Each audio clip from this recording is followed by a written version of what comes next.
तुमचा व्हिडिओ आता सगळं जग बघणार. जग बघणार. हो, सगळ्या जगात. आमचा भारत देशात नसतं ना व, सगळ्या जगात समुद्राच्या पुढे जाणार. रेंदाळचा बिरोबा सगळ्याला पावतोय बघा.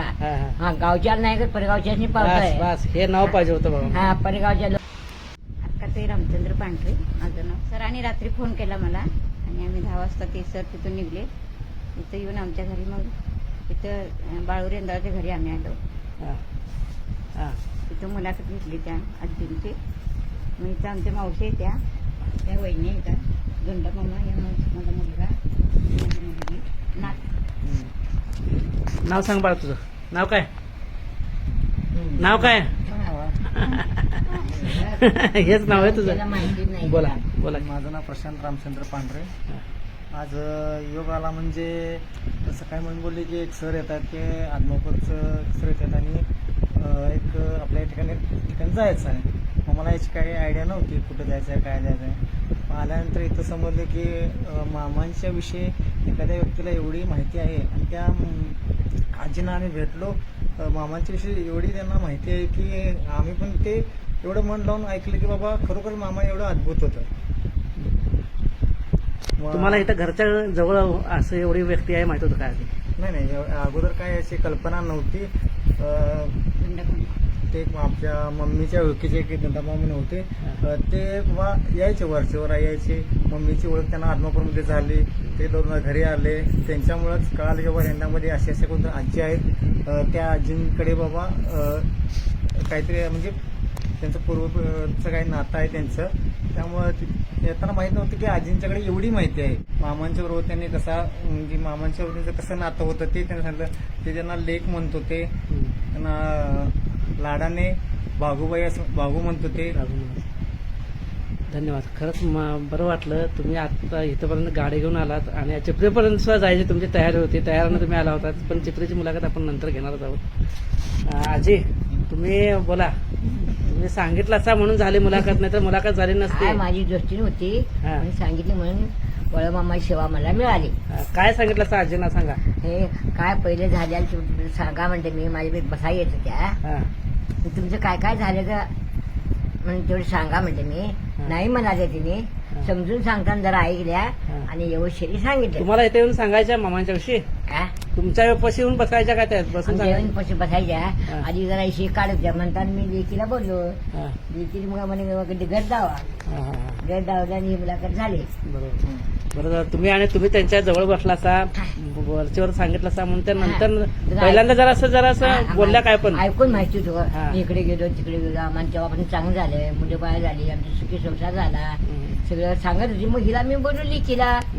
मग लिकीनं तुम्हाला घर जावलं बघता बाळूमामा सेवा मिळाल्या आम्हाला. सुरुवातीला बाळूमामा कसं झालं दोंडामामा सांगितले बाळू रेंदाळे कोण आहेत. म्हटलं बाळू रेंदाळे कोण नाही. मग पुजारी बाळू पुजारी म्हणला. चौकशी केल्यानंतर मग तिथं बिरोबाच्या खाली मंदिराजवळ घर आहे म्हटले. तिथं जाऊन आले. तिथं ते इथं राहायला गेले पुन्हा इथं राहायला गेलं म्हटलं तिथं जाऊन आणि पुन्हा तिथं घरी जाऊन त्या आजींची भेट घेऊन सगळं त्यांना विचारून थोडीफार मुलाखत घेऊन मी आले. आणि सरांना मी फोन केला. खरं म्हटलं तर दोंडामामाने मला सांगितलेलं असं मी अमावस्याला प्रत्येक अमावस्याला देवाला जाते ना आदमापूरला. त्यामुळे दोंडामामा तिथे भेटतात. त्याने सांगितलं बाळू रेंदाळे म्हणून कोणतं आहे बघा. आणि ते आम्हाला सगळ्या गावात कुणाला माहित नव्हतं. रेंदाळमध्ये गावात घराजवळ असं माहिती नव्हतं. दोंडामामा सांगितलं तिकडे रेंदाळकर म्हणतात. बोला. मी त्या वळकी मरगाईच्या देवळात समाधीपाशी कापाड शिवून गेले. गेला गारगोटीला गेलो. मोळी महाराज समाधीला कापाड शिवून दिलो या वळकी. तुम्ही सांगा 2 गोष्टी. तुम्ही सांगा की तुम्ही बोला की आता. यांनीच बोलले. तुम्ही बोला.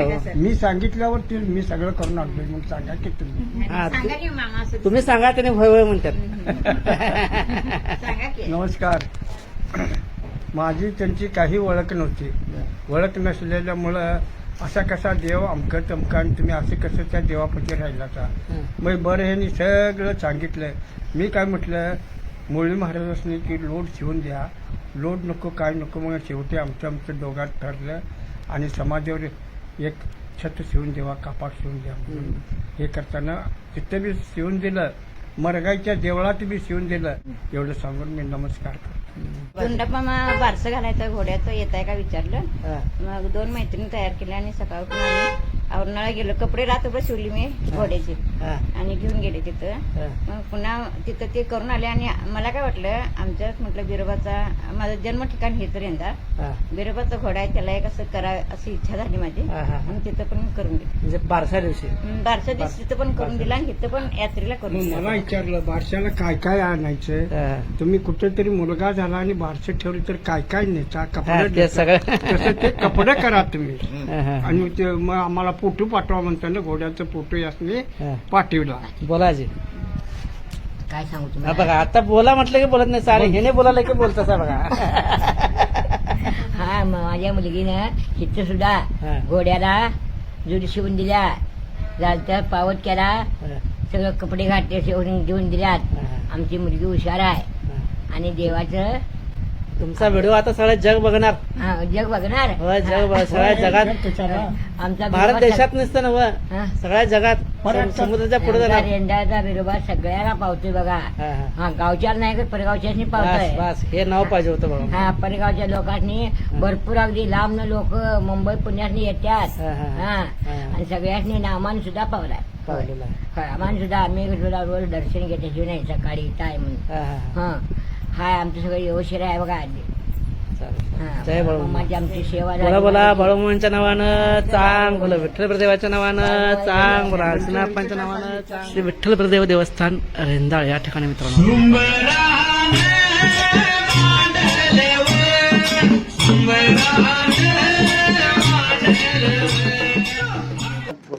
आणि हे तिथं कुणाचं घर नाही लागून बाजूलाच आहे. 3 गुंठ्या जागा सगळं करलेलं आहे म्हणून सांगितलं. तुम्ही सांगा की तुमच्याकडे कॅमेरा आहे आता.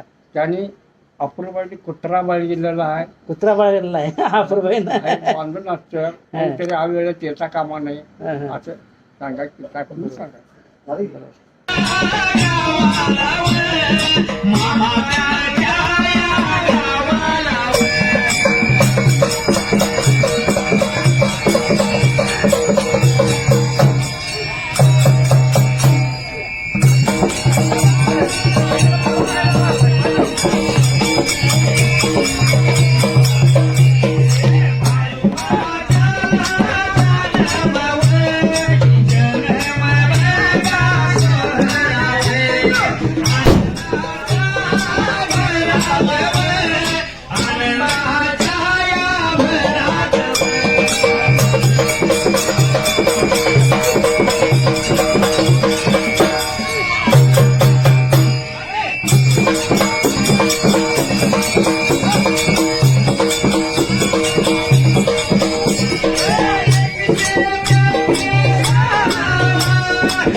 होय आहेतच म्हणायचं की नाहीत कोण म्हणतंय होय.